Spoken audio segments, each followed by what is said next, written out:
Hello again everyone and welcome back to the Underground. What seems like an eternity ago, we made a video on Tactical Operations Centers. In that video, I mentioned that I would be covering the creation of a civilian-style operations center for those interested in doing work off-grid or in austere environments. Understandably, working in an austere environment is challenging, and a lot of lessons have to be learned the hard way. So today, I thought I would share some experiences on what does and does not work when trying to establish an off-grid office, or if you want to be super cool, a tent TOC. If you watched our previous video on the Tactical Operations Center, building one on your own seems fairly easy. It seems like you just need a tent and some various office supplies. But as always, things are vastly more difficult than they seem. So let's go over what did and did not work for me. The first thing to think about is size. One of the main considerations for an operations center is the size of shelter needed. How big should a TOC be? This is the $64 trillion question that the Department of Defense has spent almost that amount to answer. Right now, there is a change in doctrine on the horizon with regards to field operations centers. This article, for instance, summarizes the challenges and mentions what we already know. The tent cities of the past are a death sentence in modern warfare. TOCs are just like rucksacks. Whenever someone asks, is this ruck too heavy or did I pack too much, the experts will always say yes. It's the same with TOCs. Is my operations center too large? The answer is always yes. The US Army is pretty slow to react to most things in general, but especially the concept of the TOC. It has been a living nightmare to convince commanders that their gigantic TOC Mahal is going to get them killed. Granted, there is a bit of give and take. A battalion-sized operations center cannot get away with being set up in a single four-man vehicle or a four-man tent. That's just too small even to house the radios alone. But from the perspective of the prepared citizen, we can get away with a lot smaller of an operational footprint. I guess this can really digress into what the prepared citizen might be doing as opposed to a more military organization. Prepared citizen TOCs obviously will be more flexible in nature and not just military. I have set up many operations centers in many different ways in the civilian world without looking like I'm setting up a command center. I've set up a small tent while working volunteer events or manning small first aid stations for sporting events, or at a barbecue when it might rain, or while on a working party as a place to rest in the shade. All of these purely non-military events are great uses for a small tent shelter. Quite literally any time a moderately large group of people go outdoors to do anything at all, from an orienteering class to a birthday party, this might be a good opportunity for a small tent to be helpful. For me, I initially chose a one-person camping tent, so a very, very small footprint. Ordinarily, this would be laughably small. After all, a one-person TOC really seems like it should really just be called a listening post or something. It seems a bit LARPy rather than actually being capable, and I would agree to some extent, except that in today's world, we can use automation to do the jobs of 5 or 6 people using the footprint of a single individual. I can set up my radios to automatically send and receive messages while I'm asleep. I can set up my small ADS-B receiver to automatically track aircraft, and I can run a scanner utility to sniff out the signals near me. And if I wanted to incorporate some kind of battle tracking capability, I can run ATAC or WinTAC easily as well. Almost all of this can be done and managed without me doing a single thing. I can sit at a laptop typing out reports while all of this is going on in the background, with minimal interaction from me. Coming at things from a civilian perspective, this is a pretty slick arrangement. It seems pretty simple, and it really is, but even national-level military organizations struggle with being able to manage operations with this small of a footprint and yet have these same capabilities. Granted, military units are going to be tracking much larger operations, which require more hands on deck to help with, but for a prepared citizen who is trying to coordinate with 1 or 2 fire team-sized elements, this can easily be managed by only 1 or 2 people. This is why I initially chose a one-person tent, specifically the Army's Improved Combat Shelter, or ICS. This tent has a bit of interesting history behind it, being really the first genuine camping tent ever adopted by the US Army. Previously, only shelter halves were used, which had origins going back to the American Civil War, and even before that. Back in the early 2000s, the Army actually had a good idea and requisitioned a lot of these tents, which can still be found rather easily on the surplus market, though prices are creeping up these days. Almost all of the ones you will find come in the ACU pattern, which as you can see I took rather desperate measures to change significantly so the tent is actually camouflaged. Again, I would have preferred a 2 or 3 person tent to have more than enough room to set up an off-grid office. But there's one very specific feature that made this tent an interesting option. This tent is a blackout tent. This is great as it allows someone on the inside to use a light source without that light source being visible to the outside. This is super handy for running several computer screens as covertly as possible. So you might think, as I did, hey, that's pretty cool. This would make a perfect little outpost or a small work center or office, right? Well, it turns out after using this tent for a couple of years, the downsides of this tent have really made it not a great option for me anymore, and there are a couple of better options that I'm going with. I ran this tent for years though, and it worked quite well for what I needed at the time, so it could very well work for many others. I did make a few modifications to this tent for those interested that made this tent a little bit more livable. First of all is the blackout coating. I don't know what it's made of, but it's definitely some kind of rubber. A lot of times you'll find tents where this is flaked off in places, particularly if you wanted to put the tent away wet. For whatever reason, this rubberized coating will stick to itself and peel itself off. You can repair this though with a can of spray rubber, which is exactly what I did to repair some spots on the floor and on the door. Really the biggest problem of this tent is that it is super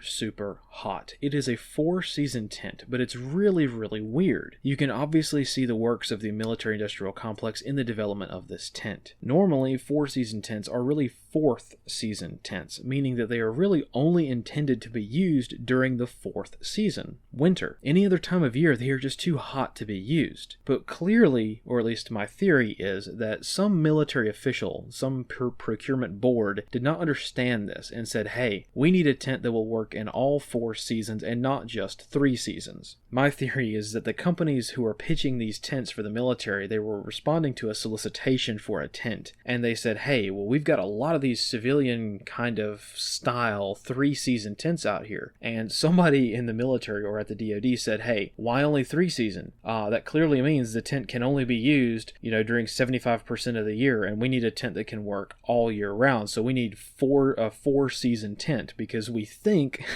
that 4-season tent means it can be used during all 4 seasons. And just somebody never really corrected them, and that's probably why this tent ended up being a 4-season tent when really it needed to stay a 3-season tent. To mitigate this extreme heat, what I did was on the opposite side of the main door, on the kind of back door underneath the vestibule, I cut that door out entirely and replaced it with mosquito mesh. This is a very simple mod to do if you have any kind of skill whatsoever with a sewing machine, or even if you wanted to do it by hand. It might take you a little longer, but you can do it, and it increases the livability of this tent drastically. Otherwise, this tent is just very unpleasant to live in, even in moderately warm weather. My theory about the whole 3-season versus 4-season kind of communications foul up is kind of supported by the vestibule design, as well as the design of the tent poles. Clearly, the manufacturers did not increase the strength of the tent poles to reflect a 4-season tent. These poles are literally just aluminum poles for a 3-season tent, not the beefed up ones you usually find with a 4-season tent that are meant to take large amounts of heavy snow, right? Again, the vestibule kind of reflects this as well. Again, we can see the kind of design choices, and this looks like it was originally going to be a standard camping tent, but at some point in the procurement process, somebody said, hey, wait a minute, we need a vestibule to hold the soldier's gear because a rucksack isn't going to fit in this tent with the soldier as well. So the vestibule design became kind of an afterthought, and this creates a critical design flaw, which I call the rainfly lean. On the inside of the tent, between the tent body and the rainfly, you absolutely have to clip in these plastic clips that are located on the rainfly. If you don't, in heavy rain, the tent body will slip out from underneath the rainfly and you will either get very wet or the entire tent will collapse. The collapsing thing really only happens if you don't have the tent staked down. If you have it staked down, your tent's not going to collapse, but you still might get wet. The reason this happens is because the vestibule is only on one side of the tent, so it tends to lean quite a bit and sort of squish the tent body out into the rain. This is most notable here on the sides where there is a little overlap between the tent body and the fly.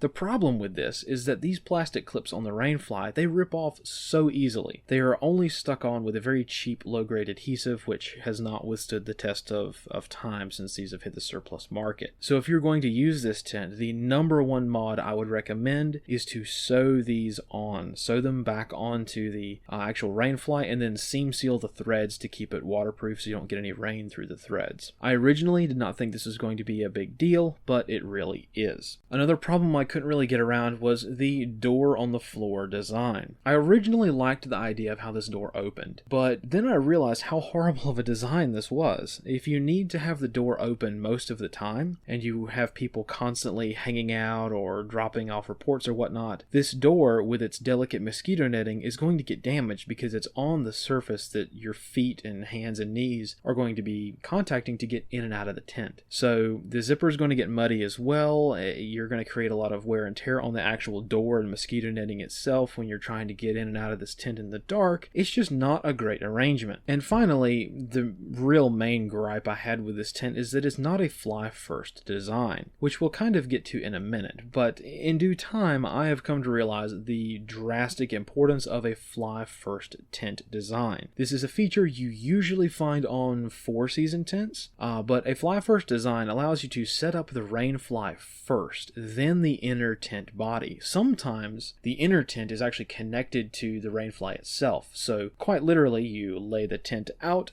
put the poles up, clip the rain fly to the poles, or run it through some pole sleeves, and there you go, your tent is set up. This allows you to protect everything from getting super wet when you're setting up a tent in the rain. The ICS is not by any means a fly first design. In fact, the pole sleeves for the actual rain fly pole itself, they're made from the same kind of rubberized plasticized material, so they tend to stick together, and it's even harder to get the poles through these pole sleeves than on a normal civilian tent. So you might end up struggling to get the rain fly on, which is not super fun in the rain. All in all, if you can get your hands on an ICS tent cheaply, that might be a good option for you. Despite the downsides of this tent, I have used it for several years constantly before moving on to something else. For me right now, it's a case of what do I personally value more? A blackout tent or the ability to pitch and strike the tent in the rain without getting soaking wet? Right now, I kind of value the latter. So for these reasons, I have kind of moved away from the ICS shelter system, even though I've spent a lot of time trying to modify them to work. It turns out that the downsides I just mentioned are more design flaws than anything else, and it's just too much work for me to make the ICS functional the way I need it to be. This, combined with the fact that I needed a slightly larger tent anyway, and the ICS is only a one-man tent, well, this had me looking for other options. For now, I've chosen to migrate away from the ICS shelter system and move towards a more civilian-style tent, which is the Litefighter series of tents. Yes, these are still military tents. These are the ones that replaced the ICS for the Army at least. But based on my needs, these are really the only ones that will work for me, which I will explain in a moment. Before we go on, I did want to mention the major concern with these tents, which is price. I don't mean to call the company out on the carpet, but I'm just foreseeing into the future, and I know that a lot of people are going to comment on the price of Litefighter tents. So I did want to address that first. In an age where consumers have to care about the companies they buy from, this digression may be helpful in deciding what option to go with. A huge part of the criticism leveled at Litefighter as a company is the price of all of their tents, which I understand to some degree. One thing that opponents of Litefighter will say is that the Litefighter tents are basically just regular camping tents made for the military, but other than being multicam, there's really no reason for the high prices. That is up for you to decide. As for me, I understand both sides of the argument. On one hand, it really does hurt to spend $400 to $600 on a 1 or 2 person tent. But on the other hand, you do get a lot of value out of the tents they sell. As expensive as this sounds, if you were to buy something comparable from a different company, such as Hilleberg, you are going to be paying hundreds more. I currently own one Fido 2 tent, and I have used 2 other Litefighter 1 tents in the past. All of them have been top-notch quality, not a thread out of place, all very well made. And I really appreciate Litefighter's Fido series of tents in particular. Litefighter created the Fido line of tents to sell to the civilian market, while their military Berry Amendment compliant domestic production capacity was at its limit. Simply put, the military was sucking up 100% of their domestic production capability, so they created the Fido series of tents, which allowed them to keep the same materials and the same design, but assemble the tents overseas in Vietnam. Since civilian tents don't have to be very compliant. They could not only cut costs by going overseas, but they also were able to actually supply the civilian market while at the same time keeping the same materials and the same high level of quality. This is extraordinarily rare for big defense contractors to do these days. In fact, I don't think I've ever seen this done in the defense industry. So I'm glad they did that. I'm really glad that a defense contractor who's got those sweet military contracts is actually thinking of the domestic U.S. consumer and is actually trying to do the best they can to offer their products in a time where it's really hard to meet that demand with their military stuff. They're not just simply resorting to selling, overruns or even worse, rejects from their military contracts, as a lot of companies will do that. They'll take their military contract rejects, the things that did not meet military specifications, and they'll quietly sell them to the civilian market, or they'll leak out on eBay or something like that. That's not what Litefighter is doing. They have actually streamlined a process for offering civilian tents for the civilian market that still are basically the same thing as what they offer for the military. Now, some might say you're still paying Berry Amendment prices for a foreign-made tent. And to that, I would say that comparing the FIDO2 tent that I have now with the Litefighter tents I've used in the past, there is no detectable difference in the quality between the FIDO tents and Litefighter tents. It would be really nice for these tents to come down in price, at least the FIDO series, but it's not totally out of the realm of reality with inflation and the high cost of raw materials. So I really do understand both sides of the argument when it comes to price. At the end of the day, I need a tent that functions the way I need it to, and I think a lot of Litefighter's criticism comes from the same crowd that doesn't hesitate to buy a several $100 part to make their AR perfectly clone correct, but balks at spending even a fraction of that cost on a shelter system. We've seen this with radios, and now we're seeing it with shelter systems too. And considering that purely civilian tents of a similar construction are very similar in price, or are astronomically more expensive than this one, I think Litefighter's prices are pretty reasonable. But at the end of the day, it's not my job to sell tents. All I can do is share my experiences, so it's up for you to decide what your needs are. And the elephant in the room with things like tents and radios and medical supplies is the high price. You're going to pay a premium price a lot of times for stuff that you probably don't think is worth that much. We don't really do like specific gear reviews here, but so far my FIDO2 tent has performed really, really well, and I appreciate some of the design choices that Litefighter has made. Can I get a similar tent by Kelty or Mountain Hardware or Eureka? Yes, there are similar tents out there, but very few that have a camouflaged rain fly or a sort of fly first design, or can be set up in a Hasty Hooch configuration, or have double zippers on the vestibule doors. All of these features are really important to me, and all of these factors together mean that for me, it's worth the higher price tag. Honestly, if I were to take a cheaper tent and modify it to get to these same features, I would be spending a lot more money in the long run. I've spent more money modifying the ICS tent than just buying a brand new off-the-shelf Litefighter 1. Even just the ability to convert Litefighter tents from 3-season to 4-season tents using their cold weather kit, this is a huge cost saver since you can use the same tent truly year-round without sweating in the summer or freezing in the winter. You actually have a truly year-round tent. This is a seriously awesome feature that would cost you hundreds of dollars with other civilian tents. As a side note, if you wanted to get the Litefighter 1 tent, you can seriously mitigate the high cost by going to the secondary market. Since the Litefighter 1 tent is the standard issue tent for the US Army now, you can regularly find Litefighter 1 tents for around $200 to $250 on the secondary market, which is a fantastic deal. And since Litefighter has the military contract, I would expect many, many more years of finding these on the secondary market with no problem. Even during COVID, when everything was sold out and raw materials were simply non-existent, you could still find these if you looked hard enough for decent prices. With all of this in mind, let's go over the Litefighter series of tents and some of the pros and cons of these specific shelter options. I don't like to spend so much time on one brand, but this is really the best way I've thought of to talk about specific features to look out for if you have similar needs to me.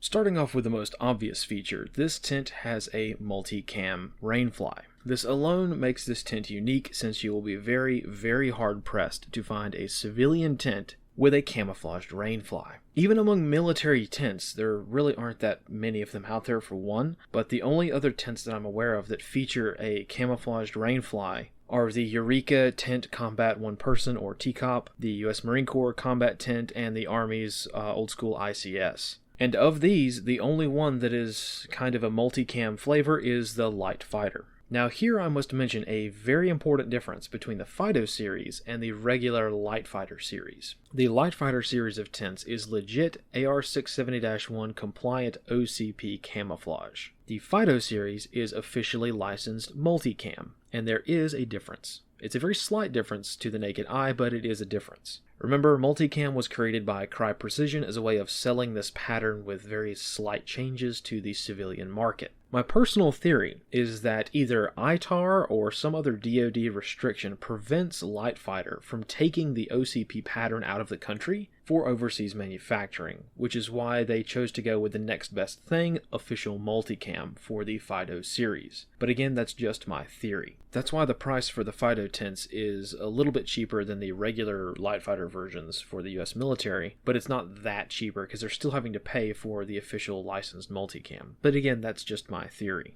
Now the good news is that if you don't mind the differences between OCP and multicam, if you don't really care either way, both of these tents are NIR compliant. So for instance, my Fido 2 does not have the telltale glow under night vision devices. This alone might make you rethink that civilian tent you were looking at buying, because even though civilian tents are oftentimes earth-toned colors, that's becoming a lot more common as people want to kind of blend into nature a little bit more in the civilian marketplace. But the dye used to make these colors is probably not IRR rated. It's probably still a Chinese quality dye. Another feature that you would not even really notice unless you really look for it is the camouflage pattern itself. A lot of people don't know that multicam, OCP, and again the older trial version Scorpion W2 may be very, very similar, but they are all directional patterns, meaning that if you turn them vertically, they don't work as well, or so the theory goes. This is why real, legitimate, official military uniforms require the uniforms to be assembled with this directionality in mind. Sometimes if you buy an airsoft grade uniform, the Chinese factory making it either doesn't understand this or doesn't care, so you get a situation where the multicam fabric panels used to assemble the clothing or pockets or stuff like that, these panels can be sideways. With Litefighter tents, the government contract stipulates that the OCP panels must be horizontally directional, and the same is done with the Fido series as well. Another feature is more space. So this really comes down to choosing a 2-person tent versus a 1-person tent. Growing up, I always remember the old adage of get a tent with 1 more person capacity than what you actually need. So if I wanted to sleep by myself in a tent, I would get a 2-person tent. If there were 2 people who wanted to share a tent, you would get a 3-person, and so on and so forth. This is kind of an old school mentality with tents. But if I myself am sleeping alone in a 2-person tent, I find there's more airflow, there's more room to spread out, more room for gear. This is especially helpful in the rain, as there is extra room to hang up wet clothing to dry. And when you come into your tent out of the rain, you've got more room to maneuver around and keep your bedding dry. Whereas with something like a bivvy or a 1-person tent or like a tent bivvy kind of setup, you might be standing quite literally with your muddy boots where you're trying to sleep that night. So with a 2-person tent, it's much easier to stay dry than it is in a 1-person tent, which is more cramped. There is another reason why you might want to go with a slightly larger tent than you actually need. Sometimes you have to work in a professional office environment, but you have to stay in accommodations that are not so great. This is really a unique example that is specific to my own experiences. In the past, I have sometimes had to travel for work. One of the things I would do quite often is stay in a public campground to save money, or because there literally were not any hotel rooms available. Even during my military days, there were a couple of times where I went TDY for an exercise or something, but the event organizers had royally screwed up the billeting, so it was either I drive an hour away to a moldy hotel room they had set up for me, or stay in the public campground that was 10 minutes away. Most of the time I quietly stayed in the campground, or even on the roof of the building I was working in because, well, if you're working 12, 14-hour days, the last thing I wanted to do was add on 2 hours of commute time plus traffic each day. At the time, I was actually pretty lucky to get away with doing this, but the bottom line is that if you have to use a tent as temporary housing for a couple of days or a couple of weeks max, having a larger tent makes it easier to don professional working attire and keep your professional clothing clean and presentable. Every time I stayed in a tent instead of the 0-star active crime scene hotel that the DoD had set up for me, literally nobody was able to tell that I was actually living in a tent on the roof of the building. My outward appearance was professional like everyone else. But I was living basically off-grid. This was only possible by using a 2-man tent as opposed to a bivvy or a 1-person tent. With a tent similar to the Litefighter series of tents, using a stove becomes a possibility. I have not tested this out with this specific tent yet, but I am very optimistic on the FIDO2's ability to handle a wood-burning stove with minimal modification. I will go into more detail on this when we get to talking about various configurations, but for now, just know that a larger tent is much more conducive to installing a stove jack and using a wood-burning stove if you want it. With a 1-person tent, this just isn't possible due to space constraints. Speaking specifically of the FIDO2, I'm looking at the double zippers on the doors and thinking this might be an interesting option for a Hasty stove jack without modifying the rainfly itself. But I need to do a bit more testing to see what works before I can comment further. The other reason you might want a larger tent is gigantic rocks. Have you ever pitched a tent in the perfect spot only to get inside, lie down, and find a gigantic rock in your back? Yeah, I know it's a good idea to lay down on the ground first to test it out, but inevitably I always end up finding a rock in my back right when I'm absolutely dead tired. With a 2-person tent, you can simply slide over or move around the rock more easily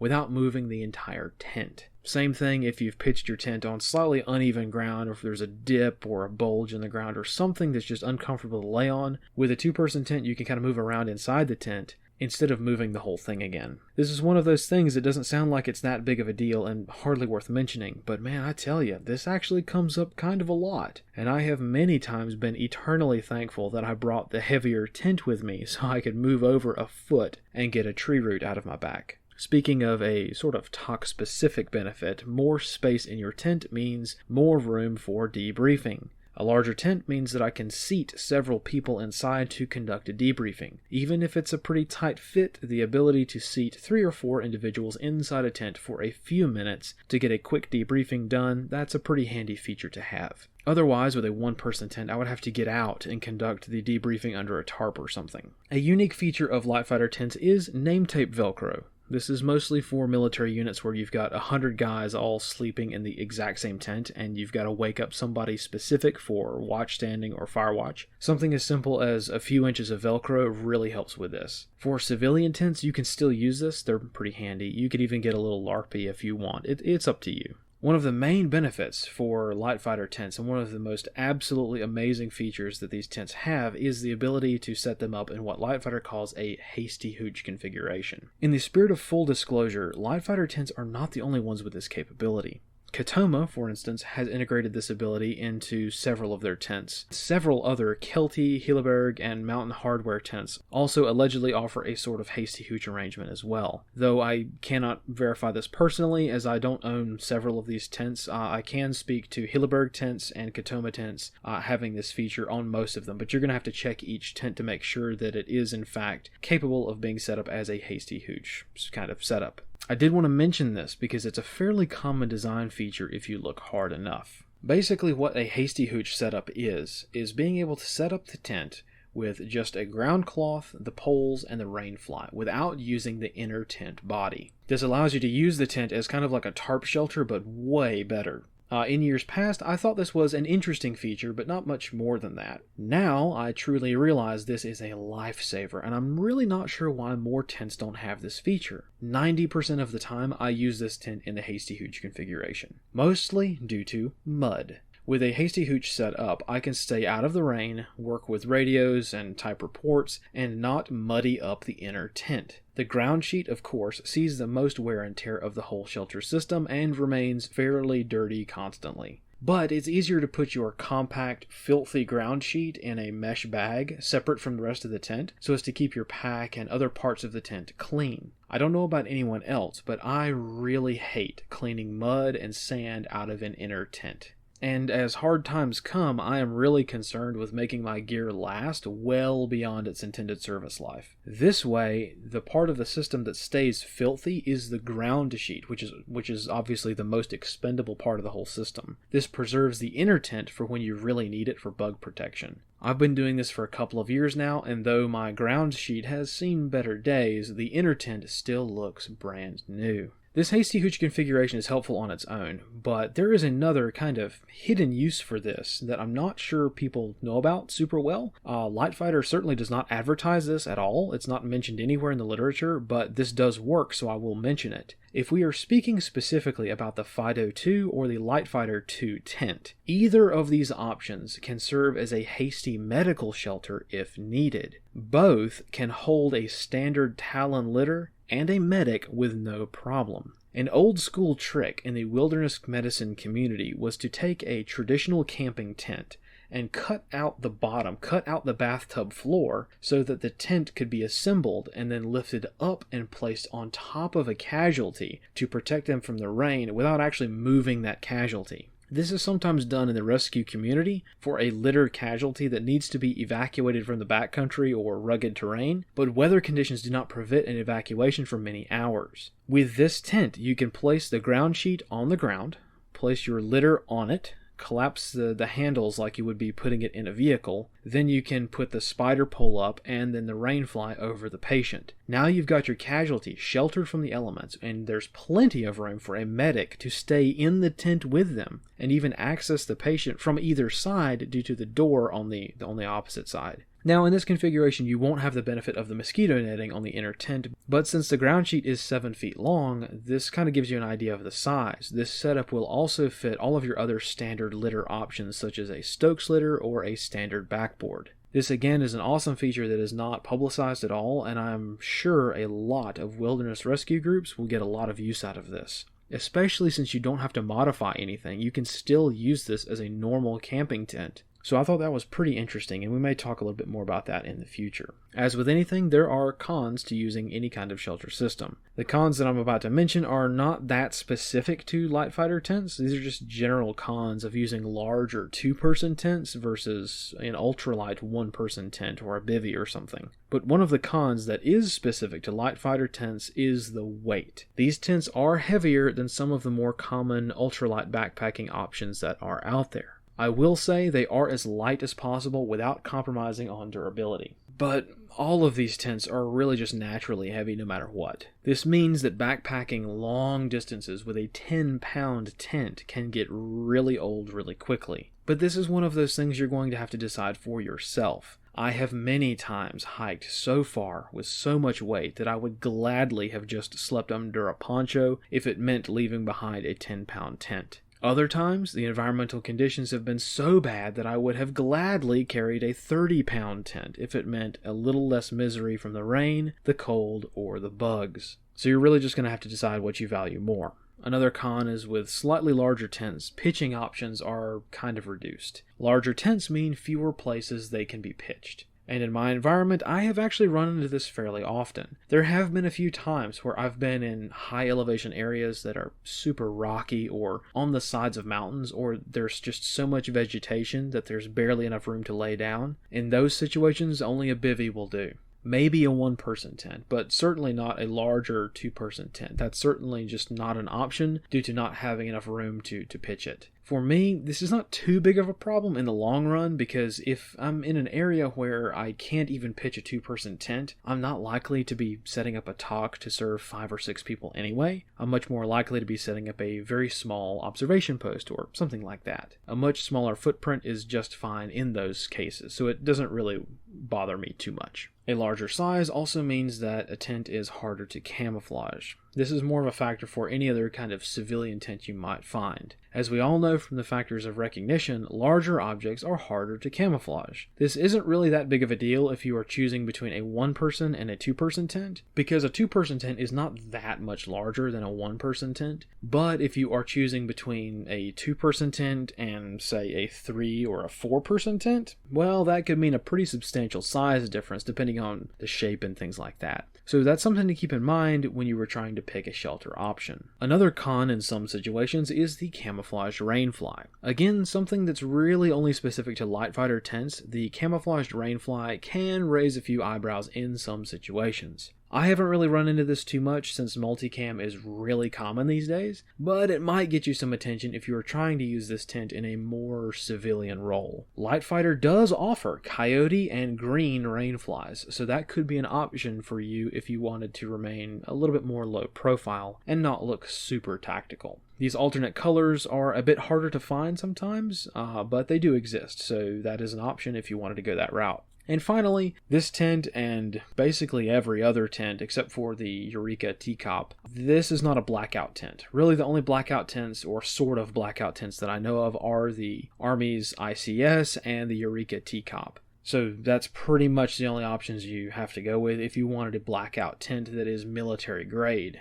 The civilian market is kind of catching up to blackout tents in some situations, but really they're just kind of Chinese, grade tents that are mostly polyester and not really worth investing in my opinion at least. Now for me, I would have preferred some kind of blackout capability with the Litefighter series of tents. As it stands, really any light source can easily be seen through the rainfly, which is kind of a problem in some situations. I am kind of curious as to why Litefighter did not incorporate a blackout capability with this kind of tent. Maybe, of course, it all comes down to what the government asked for, so maybe as part of the procurement process the DoD said, well, maybe this isn't really that worth it anymore. I don't know, I'm just kind of speculating. But in any case, this is kind of a downside for me at least. However, I do have a couple of solutions for this. Right now I have 2 or 3 different options on the drawing board to solve this issue for me at least. So we'll have to get to that when we talk about the modifications you might want to make later. Now earlier I mentioned that the Litefighter tents are a sort of fly-first design. So let me explain what I mean. And to do that, let's get outside and set up this tent in the rain.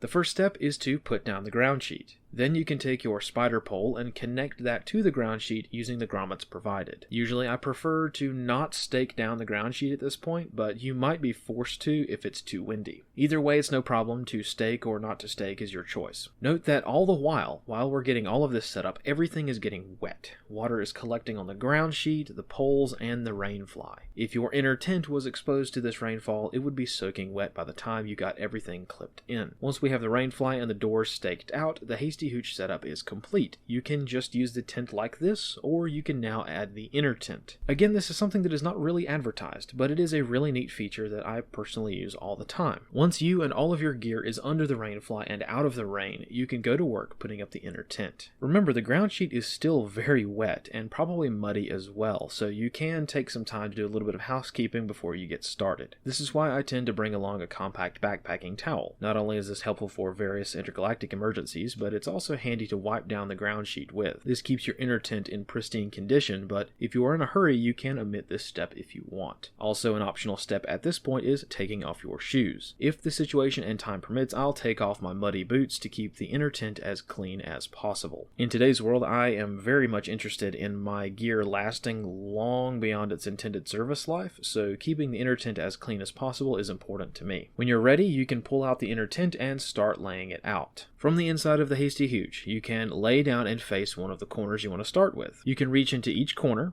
unfasten the pole tip, attaching the inner tent, and reattaching the ground sheet. It seems a little finicky, but it's really easy to get to, no problem. Do this for all 4 corners, and we're almost done. The next step is to open one of the doors of the inner tent so that we have a place to work from. Now it's as simple as clipping in the clips one side at a time, starting at the bottom and working your way up to the top. The most finicky part of the whole setup is attaching the spider pole legs here at the top. But there's enough play in the fabric and the poles to make this an easy job. When you are done clipping everything in, you'll find yourself inside the tent. To take it down, just do everything in reverse. If you are like me, you will find that the ground sheet gets absolutely filthy, so you might want to store this in a separate pouch from everything else, or lash it to the outside of your rucksack along with the wet rainfly. As we can see, this is a very useful feature that I have found myself using all the time. In the past, I have sat in the rain, debating whether or not I want to set up my tent now during an utter downpour, or wait a few minutes and hope the rain eases up. I've lost a lot of valuable time this way, which is fine for a family camping trip, but if I'm trying to make a radio contact to meet at comm window, or if I'm trying to get a report written, this is not great. By setting up the Hasty Hooch configuration first, I can get my radio set up, I can begin drying my gear, I can even get some food cooking under a vestibule if I needed. Then when I have some time, I can put the inner tent up in a less frantic fashion, staying dry the entire time. This is handy as well if you are in an area where you might have to break camp decently quickly. Of course, a tent like this is not the kind of shelter you're going to be using in a combat situation where you might take contact. But this type of shelter is really helpful for situations where you might have 30 minutes notice that you have to move. By only using the inner tent when you are sleeping, or if you really need it, that's one less thing to pack up in the dark. If you know you're going to be stepping off early in the morning, you can get up a few minutes early, take down the inner tent while everyone else in your group is asleep, and when you're ready to break camp, you've basically cut your work time in half. Since I prefer to hang out in Charlie's weather a lot of the time, and therefore need some kind of tent shelter, this feature alone makes this, or any similar system, priceless. So for now, the Litefighter series of tents is a good option for me. But there are some things that can make this tent better and a little bit more capable. So that's what we're going to take a look at next time. The modifications you might want to make to any tent system if you plan on using it like I do. Moving forward, when we talk about modifications, I'll also show some various configurations that might be helpful for the prepared citizen. There are a lot of different scenarios that the average citizen has to be prepared for now, and having a good shelter system is usually a key part of maintaining capabilities and actually being able to do something when others are just barely getting by. But for now, this is a good start, a long list of things to think about if you are trying to get the most capability for the least amount of effort. As we have mentioned time and time again, we really need to do a better job at easing the transition from an austere environment to a fully civilized world.